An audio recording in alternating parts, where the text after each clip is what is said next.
Thank you, Katie. So I'm very excited to introduce our speaker today, Steve Elliott.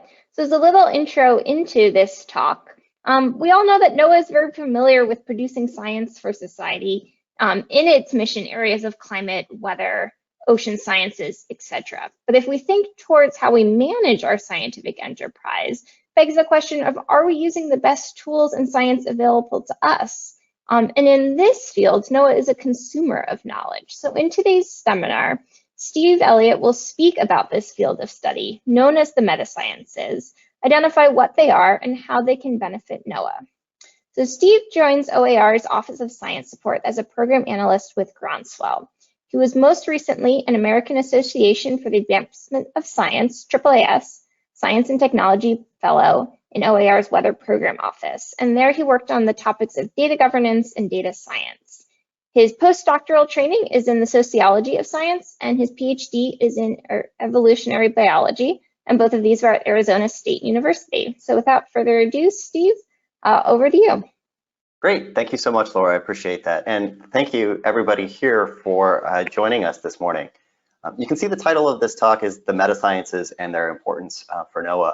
And we could, in fact, alter the title of this talk to say, well, what exactly are the metasciences and why are they important to NOAA at all? And so if those are your questions, you're in the right place because those are the things that we're going to be addressing here today. Now, it's important to note right off the bat that there are a lot of things going on with the metasciences right now. And that's kind of a weird term, right? Metascience. And similar in terms include science of science or science studies. And sometimes these aren't as these also are not helpful terms. But when you take a big overarching look at these, you can see that there's just a lot going on right now. There's been an explosion of research into the metasciences, both in terms of content and methodology. There's huge international conferences, and there's an increased interest across government, industry, and academia about how to do these and how to do these well, especially as they apply to governance contexts. But like I said, these words, metascience or science of science, these are weird phrases, right? We don't use these when talking with our friends or when we're putting together our grocery lists. So if you're confused about these terms, again, you're in the right place. My goal for today is to give a very large 30,000-foot overview of the metasciences.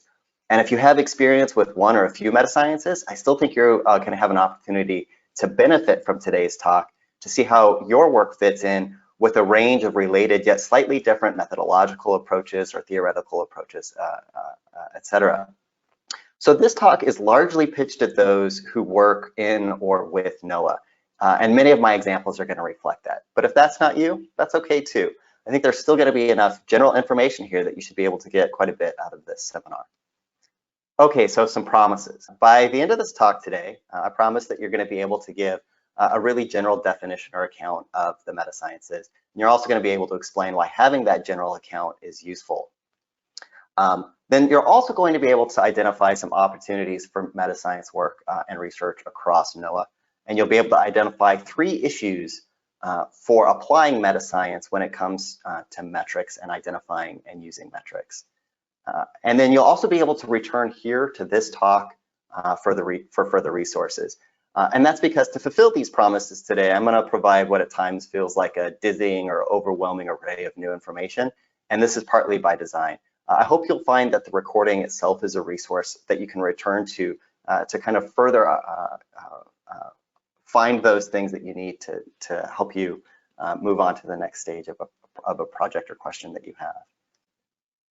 Okay, so it's a good place to start with before we get into the meat of today's talk is to get a rough idea of what it is that we're talking about today. And so we're going to start with a working definition of metasciences and give a couple of examples that might seem familiar to folks. So this idea of metascience goes back to the dawn of science and all the way back to Aristotle. And we're not going to start there. We're going to start in the middle of the 20th century with a couple of books that were really influential to current metascience as it's practiced in the academy and industry and in government. And these 2 books give us a quick idea of what it is that we're talking about today. So the first is this book, Little Science, Big Science by Derek de Sola Price. And in this book, he talks about this idea of turning the tools and methods of science on science itself to study how it works. And this other book is called The Sociology of Science, published by, authored by Robert Merton, who was trained as a sociologist, and he was really interested in applying the methods of sociology to study the relations between the production and use of knowledge and other existential factors in society and culture. So these two books were really influential in helping to kind of generate a lot of interest in the middle of the 20th century around the metasciences, especially in the English-speaking world. Some of this work had been going on in various places outside of the US and Great Britain and other Anglo-influenced areas. But these two are kind of really influential, especially in America. Okay, so let's look then at a couple of examples that might be familiar to you. So the first you're probably familiar with as a good example is the Federal Employee Viewpoint Survey, which is conducted regularly. And in this, the federal government sends survey questions to federal employees to gauge how they feel about their jobs and their organizations. And on the right there, you see the 2020 version. This is the most recent released version that I could find that focuses specifically on NOAA. So these are results that you might be familiar with for having contributed to them. Okay, so this is a classic survey analysis of a science organization, and it is for that reason, a kind of meta-science research. And if you look, you can see you get some very basic kind of snapshots of the federal workforce within a particular science agency or science organization. You can see that there's an engagement score, a work-life balance score, how satisfied folks were with response to COVID overall. But over on the right, you can see, aggregated responses for everybody at NOAA as they relate to these questions, and then are compared to responses for everybody within the Department of Commerce. So you get kind of a comparison between the dark blue bars on the top, right, which is NOAA specific, and the light blue bars on the bottom, which is aggregation across all of the Department of Commerce. And you can see that by and large, people, are more excited to come to work at NOAA than the whole overall department, and that they're satisfied with their pay, et cetera. So a lot of folks are happy within NOAA, especially compared to the Department of Commerce overall. So that's one example. But here's another example that I really like, and that's because these are some simple descriptive trends or analyses that we see. So this is out of the most recent 2021 NOAA Science Report. These come out every year. I'm sure you've seen these before. And on the left, you see just a nice pie chart that's breaking down for all of the research and development dollars that are budgeted to NOAA. Here's how they get broken down across the line offices, which each segment of the pie chart representing a different line office. And you can kind of see, who gets, the biggest part of those pies, all the way down to the smallest part of those pies. And then over on the right, you see a really nice trend analysis that I like. So if you abstract away from all of the line offices and you look at NOAA overall, how much of their research and development dollars are being spent intramurally versus extramurally? Intramural is the light blue bars on the bottom, extramural is the dark gray on the top. And you can see a couple of trends. One is that the overall amount of R&D dollars has been increasing over the last 10 years or so. But the other really interesting trend that you see is the increase in proportion of dollars that are going to extramural research. So where at first in fiscal year 2012, it was a relatively small component of the overall R&D budget, you can see that it's as the years go on, it gets closer and closer and closer to approaching parity with the intramural dollars. Okay, so those are a couple of quick examples and just some motivation for today's talk. So in my time here at NOAA, which has been a little bit more than a year now, I've been working on meta-science projects and interacting with other folks who do meta-science across the agency. And here are a couple of quick lessons that I've learned. These are kind of anecdata from my particular perspective. And what's interesting to me is that we see the meta-sciences being conducted in several line offices, in several sub-offices across the line offices, and folks are doing a lot of different kinds of things. But there's also noticeable confusion about what exactly the meta-sciences are, what they can, and importantly, what they cannot do. And also, how do you use them well? What are good resources to look for, methodological knowledge, already established results, et cetera. And then there's also an opportunity to build stronger communities of practice. So like I said, those are the kind of motivations for today's talk. And the structure of today's talk is going to follow the following agenda. So up next, now that we have a working definition and some ideas in our head of some examples, we're going to give a general account of the metasciences, and we're going to talk about why that general account is useful. Then we're going to move on to talking about further opportunities for metascience research within NOAA. And then we're going to spend some time talking about a potential pitfall of working with metascience as it relates to making decisions within an agency, and that's metrics. And so we're going to talk about how to be mindful about metrics. And then finally, I'm going to close today with some further resources. Again, this is a 30,000-foot view. And so one of the things that I want to be able to do is help direct folks to other sources of information to help with questions that they might have. So let's dive in to the general account of the metasciences. Again, I really want to stress that there is a lot going on across all of the metasciences. And so it's helpful to have a general account of what we're talking about when we talk about metascience, because it can help us do several things. The first is it can help us recognize just the variety and wealth and breadth of research about science that's being conducted across a lot of theoretical lenses and methodological frameworks. The other thing it can help us do is identify relevant peer communities within government, within academia, and within industry, all of whom are doing different kinds of metascience projects. And then the next thing it can help us do is identify broad research agenda or sets of questions. So what are the kinds of things, if, for instance, we have a portfolio of research projects, what are the kinds of questions we might ask of that portfolio so that we can better understand, for instance, what NOAA is funding or what it might fund, or for instance, what it's not funding. And then finally, it can really help as a guide for NOAA's use of scientific analyses to manage science. That's because it can help point us to literatures of known results, to known mechanisms that have been established and might be applied within hypotheses to make tests of NOAA's organization or activities. It can point us to artifacts, right, for known analysis methods. What kinds of things should we be on the lookout for when we're doing our own analyses, and make sure we're correcting for if we see them popping up. And then it provides us an avenue to a whole wealth of procedures that we can use. So NOAA is constantly collecting data about itself and its activities, and now sometimes we need ideas about how can we use that data in meaningful ways and not just use it for using its sake. And so this guide can really help us pinpoint avenues within the academic and gray literature for techniques to do so. Okay. So another thing to note is that the metasciences usually start by conceptualizing science as a social phenomenon. So science is a social endeavor in which people and groups of people use systematic methods to produce and adjudicate claims to knowledge. So as we saw at the beginning of the talk, we can gloss metascience as scientific research about science. But now that we notice that, metascience is really focusing on science as a social phenomenon, we have an opportunity here to strengthen that definition for a more general account.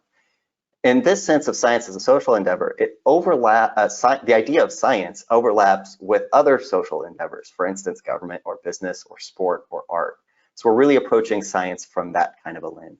And there are a lot of things that we might be able to study. We can study scientists or groups of scientists and how they interact with each other, science organizations, what their inputs and outputs are, how they interact with each other, social norms and research goals. For instance, what kinds of things count as a good research question? How do you conduct peer review well and effectively?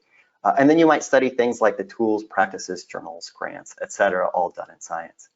And these are a couple of things, but the sciences are rich with social phenomena. So I'm not going to read all of these, but here are just a few things that we think of as social phenomena in the conduct of the social endeavor of science.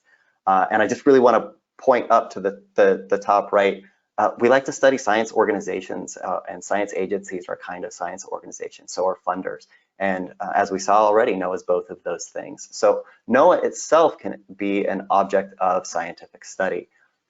And so that's one of the things that we want to bring out in today's talk. This is a non-exhaustive list. I'm sure you can think of other things that aren't on here that could be fruitfully added. And if something's kind of pop into your mind about like, why didn't you list that? Mark it down and maybe we can talk about it in the question and answers. Okay. again, a quick example of using NOAA as an object of study. So in 2017, NOAA did an analysis of cooperative institutes to get a better idea of their inputs, their outputs, their similarities, and their differences compared to one another. So here's just a nice little Sankey chart. On the left, you get all of the line offices, top to bottom, and on the right, you get all of the cooperative institutes, and you see research and development dollars that are assigned to each of the line offices and where they're going for each of the cooperative institutes. So you start to get a really good idea of which line offices are closely coupled with particular cooperative institutes and how much cooperative institutes rely on different line offices. Okay, so that's an example. Now let's come back to giving that augmented definition of metasciences. So we're going to treat the metasciences as a collection of disciplines in which researchers aim to characterize, predict, and explain the social phenomena of science, including the activities of science, the products of science, and the organizations of science. If you fogged out, this is a great point to return because this is one of our key takeaways for today's talk. So this is a definition that we've engineered as a learning aid or a heuristic. If you look at the academic literature, you're going to find the word metascience is used in many different ways. And we're just setting this definition as a convention without arguing that this is the only or single best use of the term. But this is how we're using the term for today's talk as kind of a general umbrella term for a lot of different disciplines. But you will often see in the academic literature it used as not a general umbrella term, but as a very specific term related to things like the replication crisis. But one of the things that we want to note is that there are, in fact, dozens of metascientific disciplines. So here are a few, right? We have, science of science, which bleeds into scientometrics, which bleeds into informatics and information science. That bleeds into data studies, and that bleeds into critical data studies, et cetera. And you also see a whole slew of metascientific disciplines coming out of organizational and administrative research. So there's research and development studies, administrative science, public administration related to science, organizational science, operations research, all related to science. And you can just see all of these additional disciplines further down the list. One of the things that I want to stress is that each of these disciplines usually has one or more specific professional societies, along with formal training programs at universities for graduate studies, and they have sets of flagship and overlapping journals. So that's what I was kind of saying earlier. There's a welter of things going on. It can take a while to sort your way through these to find the right kinds of experts, results, venues, or professional groups that you want. But it's important to know that they're out there and they're all producing related information. And then a quick plug for the social sciences. So because the metasciences study science as a social phenomena, it's helpful to note that the metasciences, as we've defined them, are in fact social sciences. And these are disciplines in which researchers conduct scientific study of human action, focusing on elements of thought and behavior that are in some degree social, that is non-biological. And that means there must be a significant component of choice in the phenomena that you're studying. And also, just a reminder that the social sciences, of which the metasciences are a part, are themselves sciences. And that's to say that they intend to study human action in a systematic, rigorous, evidence-based, falsifiable, replicable, et cetera, fashion. All of those kinds of criteria that we associate with science as it's being well done. And because of these features, social scientists face many of the same issues confronted by formal scientists in math and logic, or natural scientists, for instance, in ecology, biology, physics, chemistry, meteorology, et cetera. And these issues include: how do we manage data? How do we build and evaluate models? How do we build and evaluate measuring instruments and measures as scales, et cetera? All of those kinds of issues transfer over to the social sciences. So there's a lot of similarity and kind of methodological concerns between the social sciences and the natural sciences. Okay, so let's get back to the metasciences in particular. So there are some common metascience questions that you really see popping up, especially in context of government and government work. The first are descriptive analysis questions. What are the trends in science organizations and in published research? For instance, how many articles are getting published in a particular discipline or associated with a particular science organization, say a university or a science agency? What do these articles say? How are the authors collaborating with each other? Where are these authors that are collaborating with each other located? Another set of questions are causal analysis questions. So how did scientists establish some bit of knowledge? Here you really see a lot of interesting work can be done with ethnography, that is following groups of scientists around to see how it is that they actually conduct their daily practices. And a lot of historical work as well, right? Going into the archives and pulling out old lab notebooks and stuff like that to reconstruct how science was actually done and not just how it was presented to have been done in research articles. There's also a lot of interest around forecasting, especially for funding agencies. So these kinds of questions include things like, what kinds of topics will researchers be studying in 5 years? And funding agencies are interested in this because they want to be able to say, or they want to be able to allocate dollars in research programs to things that are going to be interesting and not just things that were interesting, say 5 or 10 years ago.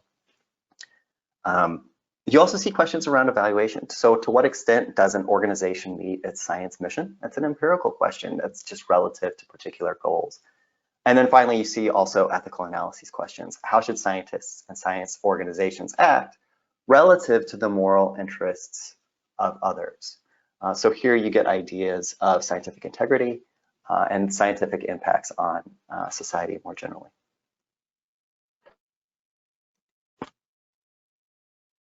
And it's important to note that when conducting these kinds of analyses, metascientists use multiple kinds of data. So just like in the natural scientists, metascientists use observational data or information that is intentionally collected to be data. And these are collected via instruments designed relative to defined and validated measures. So a few examples are survey or questionnaire data, for instance, what we saw at the beginning with the FEVs, but also what we've seen in various iterations of the burnout survey internal to NOAA. Also, as I mentioned earlier, ethnographic observations, following scientists around and taking notes and systematizing those observations for use as data. And then also conducting structured interviews and focus groups and getting the responses from those. And then metascientists also use just a ton of what we call found data. And this is information that was developed for purposes other than being data. So purposes other than having a data pool from which you can make inferences. But this is information that can be repurposed as data for establishing claims about social and organizational phenomena. So a few examples here are management or administrative or economic records, for instance, rosters of employees and maybe how those rosters change over time. You can also get found data from natural language text. So this might be the actual body of research publications or funding proposals, but they might also be the bodies of like strategic planning documents. And then also bibliometric data. So this is data that comes along with the publishing of articles, for instance, who are the authors or where are they affiliated? What kinds of other articles are they citing? What journal are they publishing in? You can use all of this kind of information to start to develop trends and networks of how researchers interact with each other. Okay, so we've covered a lot for a general framework here. And so sometimes it's helpful to just kind of summarize up with a test, right? And the question is, well, gee, that sounds like some of the things that I might be doing in my day-to-day job. Am I doing metascience, and might I benefit from returning to this general account of metascience in the future? So here's the test that you might think to yourself. The question is are you studying or analyzing the social endeavor of science, including science organizations like NOAA, or people like scientists or processes? And if the answer to that question is yes, then you move on to the second question and you say, well, gee, am I using the techniques, norms, and goals of science to do so? And if the answer to that question is yes, then you can pretty safely conclude that you're probably doing some kind of metascience. And just like any science, right, you can do things better or worse, or to a more rigorous or less rigorous extent. Okay, so we've gone over the first bit of what the general account of metasciences is and why that general account can be useful. Let's move on for the rest of today's talk about these other things that I promised we would get to. And first, it's opportunities for meta-science research at NOAA. We're gonna list, I think, 4 or 5 opportunities really quickly, and just to kind of get a flavor of them. The first is that there's an opportunity to recognize as meta-science a lot of the work that NOAA's extant and seemingly disparate efforts for institutional analysis are. And so in putting together this talk, we found a lot of different units within NOAA that are doing what are pretty clearly meta-scientific research or analyses or evaluations. And so these are just a few of the ones that we came across and kind of stuck on this slide. But there's undoubtedly many, many more. And we think that there's an opportunity to recognize this and help build communities of practice for these folks, both within line offices and across line offices. And so let's just give a couple of examples of some of the cool things that we found that people are doing across NOAA. The point with these examples isn't to digest all of the results, but rather to see a range of different kinds of things that folks are doing or have done. And then you can go to these particular sources for further details if you're interested. When it comes to bibliometrics, we really like the work that we see coming out of the library, where they're doing really fantastic studies to describe, for instance, how many articles are being published any given year that have some kind of either NOAA author, if they work for NOAA, or they've been funded by NOAA, and what kinds of disciplines are those publications falling into, those top research areas that you see in the pie chart over on the left, and how many publications that are NOAA affiliated are we seeing coming out over time, which you can see in that bar chart just next to the pie chart. And then you can also start to do some really cool things, like you see in the increasingly shrinking circles over on the right. So here they were able to say for any particular field, what percentage of the top cited articles are actually having some kind of NOAA affiliation. And you can see that in meteorology and atmospheric science, there's a huge proportion, same with environmental science and on down the list. And then you can also see a really cool mapping exercise of where NOAA collaborators are throughout the world. So those are some kind of cool things that you can do to get a snapshot of what's going on with NOAA's portfolio of published articles. Here's another really cool analysis that we come across in 2017. NOAA did this analysis of the cooperative institutes, and we saw a little bit of that earlier. We're just returning to that same document and looking at a different analysis. So these are radar diagrams, and each diagram indicates, each plot represents a particular institution. And the plots indicate the topics that the cooperative institutes work on and how much they overlap with other institutions. So for instance, if you look at the turquoise institutes 2 in from the left, you can see that top to bottom, they work on very similar topics. They're all kind of pointing up to that 10 o'clock area, which indicates a shared research topic. You see something pretty similar with the orange cooperative institutes on the right, but you see something pretty different with the blue ones all the way over on the right.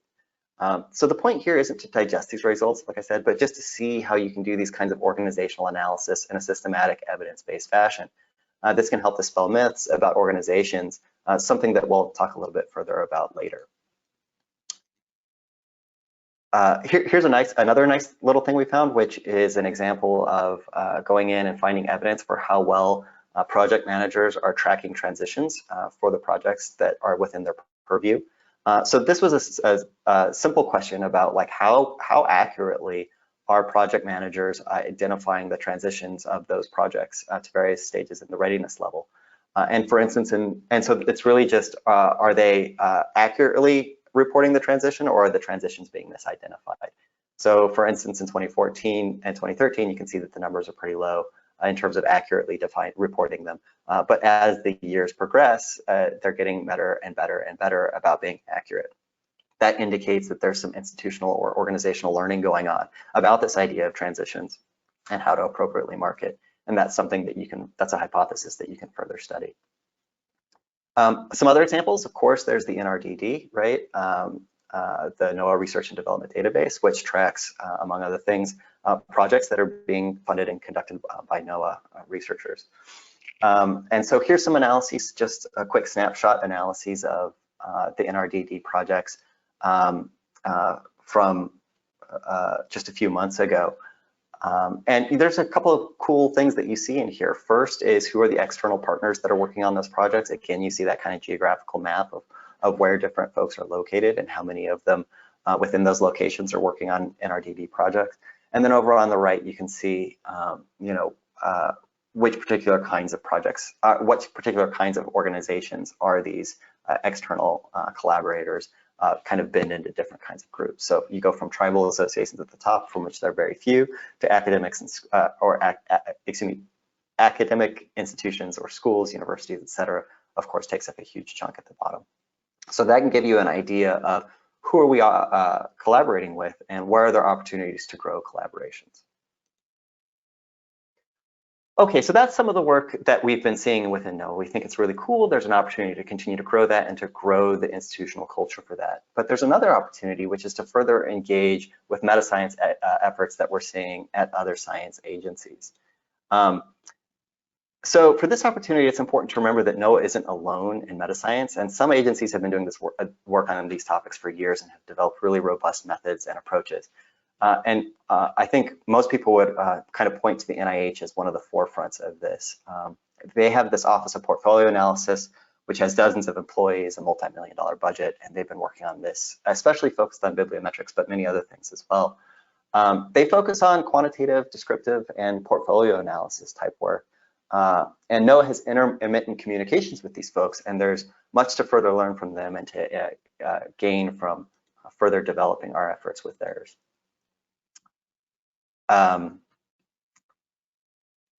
Okay, and then if we pop over, we can also see that there are similar things going on, for instance, over at the National Science Foundation.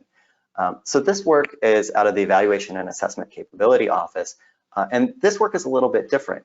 So NSF does do that kind of large-scale portfolio analysis, bibliometric analysis that we saw at the NIH, but they also have this more qualitatively focused group, an evaluation-focused group.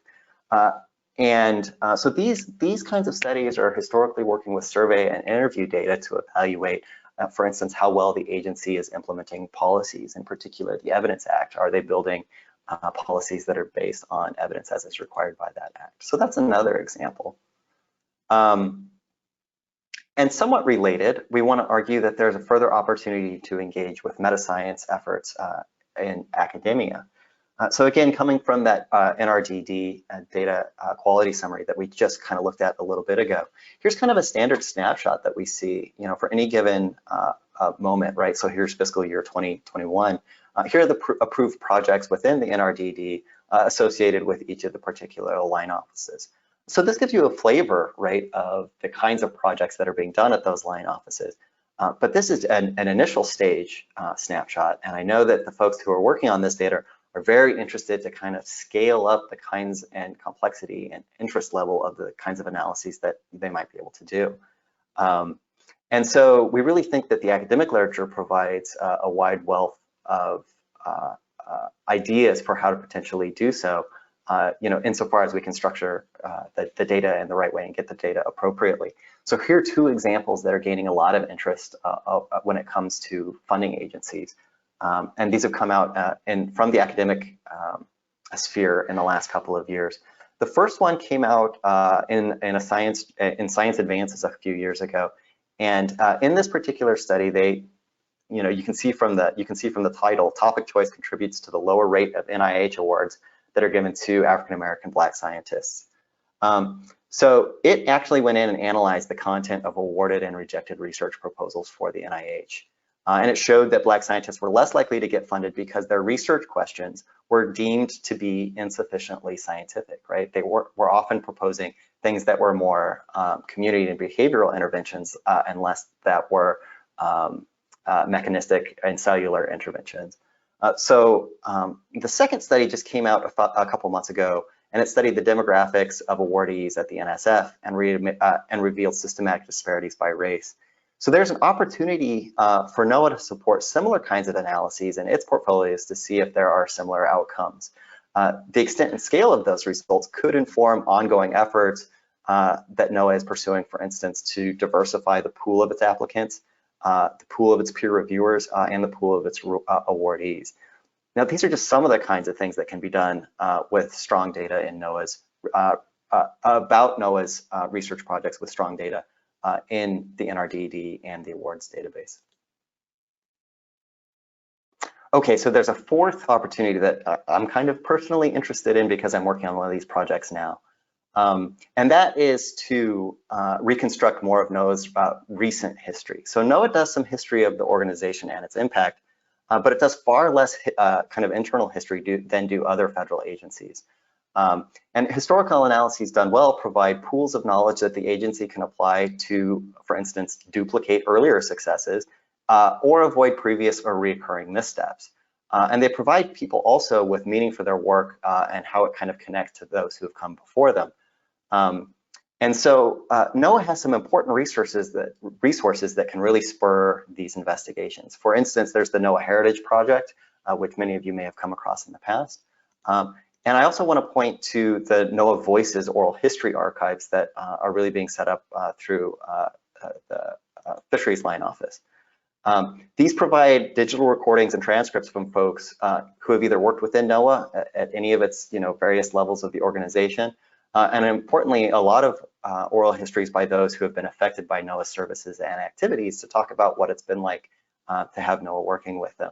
So those are really great resources, and there's more that can be done to use those to really reconstruct NOAA's recent history.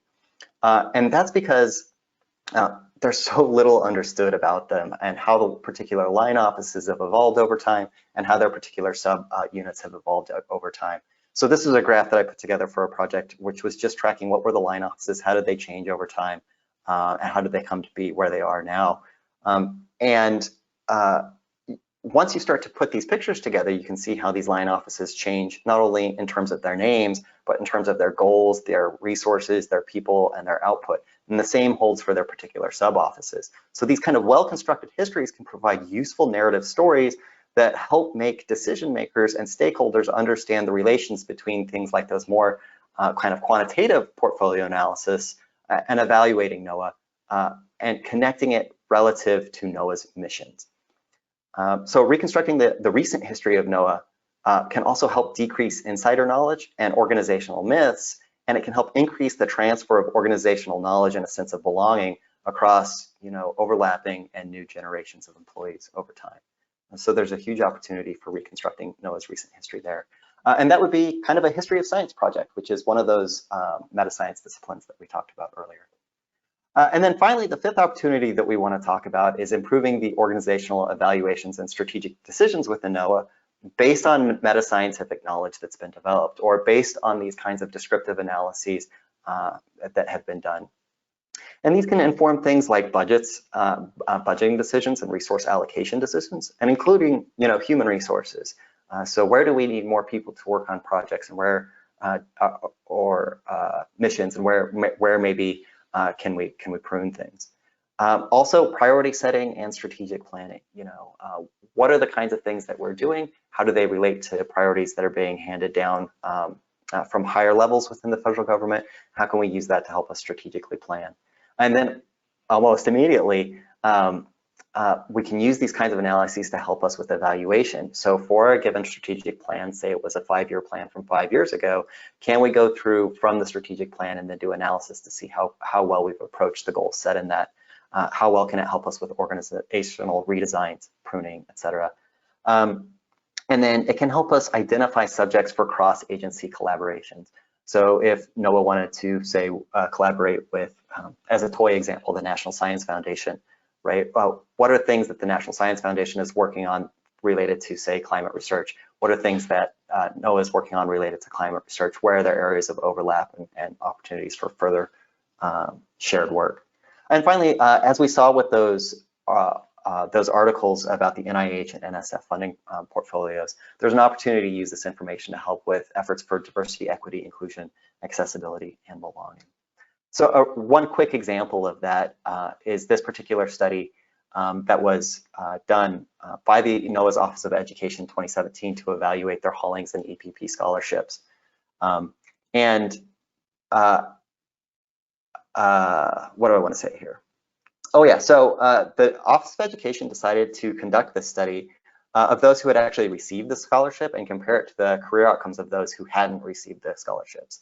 And the study revealed that the scholarships had substantial influences on the students both deciding to go to graduate school and wanting to work at NOAA in the future. So it was thus creating kind of a pipeline of talent, but it also revealed that the pool of program awardees wasn't representative of all of America. And so decision makers use that information to sustain the program and to adjust it to help increase the diversity of the pool of applicants. Now, this is an example how metascience studies can yield information needed to make strategic decisions. They actually created, a full survey and interview study that helped them, get to this information to help inform their decisions.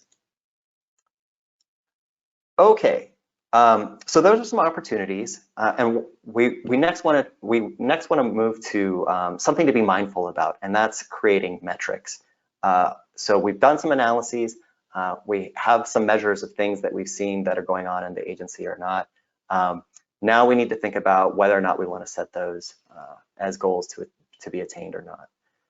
And so we want to list some reasons to be very cautious about metrics. Not that they shouldn't be used, but they should be developed and employed with kind of a mindful approach. So the main point here is that selecting organizational metrics and using them as performance indicators can run into some issues. So what are these two things, metrics and performance indicators? So an organizational metric is roughly a quantitative measure of some regular activity that the organization does or the output of that activity.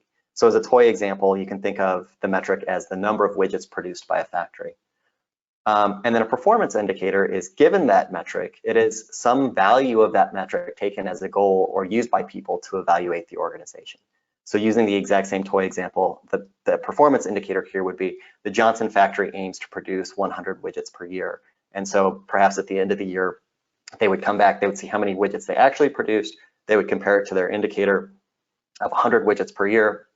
If they met it, they might be happy and move on, without changing anything. If they didn't meet it, they might say, oh, we need to go back and change some of the activities that we're doing so that we can better meet our performance indicator next year. The other thing that they might do is revise their performance indicator. That's always an option, and there are often good reasons for doing that. Okay, so there are 3 reasons that we want to suggest it's helpful to be cautious about that move from metrics to performance indicators. And that's this idea, the first one we're going to talk about is Goodhart's law. The second one we're going to talk about is path dependence. And then the third issue that we're going to talk about is misaligned incentives. So let's start with Goodhart's law. When a metric becomes, the Goodhart's law basically says this: when a metric becomes a target or a performance indicator, it ceases to be a good measure. And that's for a number of reasons. First off, when you make the metric a performance indicator, you start to determine which activities you're going to reward and which ones you will not. And once you do that, the metric no longer becomes a reliable indicator of the activities that are going on, right? Because what you do is you bias the activities towards the thing measured and away from other things not measured, but perhaps important to the phenomena in question. So for instance, if a line office says that it plans to measure its research success solely by how many new research projects it started in a given year, workers would focus on making sure that they're starting new projects, and they would focus less on other potential markers of success, such as completing projects or transitioning research to applications. But as long as you're only using that metric of new projects, right, if you're starting new projects every year, regardless if anything good comes out of them or if they're being completed, it would still look like you're being, successful. So you have to be worried about that biasing activity. The second thing to think about is path dependence. So path dependence is a really just kind of basic phenomena that's studied among organizational scientists, and it describes the rigidification of organizational behaviors. So the more an organization selects a particular, the more an organization selects that we're going to do this particular behavior, for instance, selecting this particular metric and working towards it, the more feedback mechanisms within the organization are going to filter out alternative possible behaviors until it becomes very hard for the organization to get away from that selected behavior. That's called the lock-in phrase. And you can kind of see a graphical representation of that here, moving from phase 1 Each of the stars represents a different option for behavior that an organization could do, right? Different, for instance, metrics that you might use for performance indicators. And then as you start to focus in, moving into phase 2, you start to say, well, maybe we're going to use, this smaller range of options until phase 3, you've selected one. And then as you do that, you actually, make it very hard to identify other performance indicators, other metrics, and you make it very hard for the organization to pivot to those if so needed. So the lesson here is twofold. Be mindful about the metrics that you select at the beginning because they can be reinforced through organizational feedback loops. But it's also important to develop, within your processes for evaluation, means to actually escape from a particular decision later on, right? So know that there's going to be reinforcement mechanisms that just kind of naturally crop up into place within the organization, and have procedures in place to regularly kind of review those metrics and make avenues for getting out of them or adjusting them as need be. Okay, and then the third issue we want to raise is that of misaligned incentives. So these are incentives that are misaligned with the aims of the organization. So there's just some really foundational work that's been done in the social sciences, that's on this. And so one paper is on the folly of rewarding A while hoping for B. And then the other one is, how setting the wrong metrics can lead to perverse incentives, specifically within the research setting, right? When you've selected metrics that don't track the behaviors that you want to encourage, right, and those become locked in because of path dependency, you create these systems of perverse incentives in which people try to game the system to get rewarded without producing the desired outputs or the things that we actually want. So when setting metrics and knowing that people are going to be rewarded for meeting them, it's really helpful and important to make sure that those metrics are rewarding the actions that you want. Okay, I'm talking slow, so let me speed up and just close with some further resources. Key resources for further help if you need it. When it comes to these, tricky issues of metrics, we really recommend looking at this book by Cassidy Sugimoto, a really influential meta scientist called Measuring Research. And it has all sorts of ideas of, how to do all of those things that we were just talking about. If the book seems kind of too much work, we suggest taking a look at this shorter article that she had published in Nature a couple of years ago, or no, a couple of years ago, kind of hitting on some of the same topics. One of the things that she brings up is the Leiden Manifesto for metrics, and these are 10 principles for how to use metrics well. We'll just note the ones in bold, and a couple I want to highlight are number 4, allow those evaluated to verify data and analyses, and keep your process open and transparent so everybody can see what's going on. And a couple of others are recognize systematic effects of assessments and indicators, as we just indicated, and scrutinize those indicators regularly and update them regularly. Other resources, of course, always look to the literature where new and important information is coming out when it comes to science management and policy. I really suggest R&D Management Journal and the Research Policy Journal as some of the places they're producing often top quality work related to issues of research policy, especially in science agencies. And then I also suggest this Issues in Science and Tech. It's an easier read for a broader audience, but it covers a lot of the same policy issues that are pertinent to the metasciences and government research. For quantitative analysis, the lodestar for so long has been this journal on the right, Scientometrics, published by Springer. That's where a lot of the big bibliometric and network analyses kind of get published. But over on the left, we also want to highlight the Quantitative Science Studies, which is a new open access journal published by MIT Press. For qualitative analyses, some good sources are, of course, Social Studies of Science. It's a very social studies journal. The Handbook of Science and Technology Studies has great review articles for a lot of different kinds of things that can be studied within the science of science. And then finally, this isn't purely qualitative, but I want to highlight it. This is coming out relatively soon, but there's a website where you can get all of the information and many of the preprints for this book right off the bat, and it's Handbook of Public Research Funding, where just all the top scholars in the world that focus on this are coming together and writing review articles and perspective articles. And it's really going to shape a lot of future research on public research funding, both within agencies and within the academy. Some acknowledgements before we get to our takeaways. These are all of the people that helped at various stages of this talk, so thank you and kudos to them. The takeaways, here are the promises.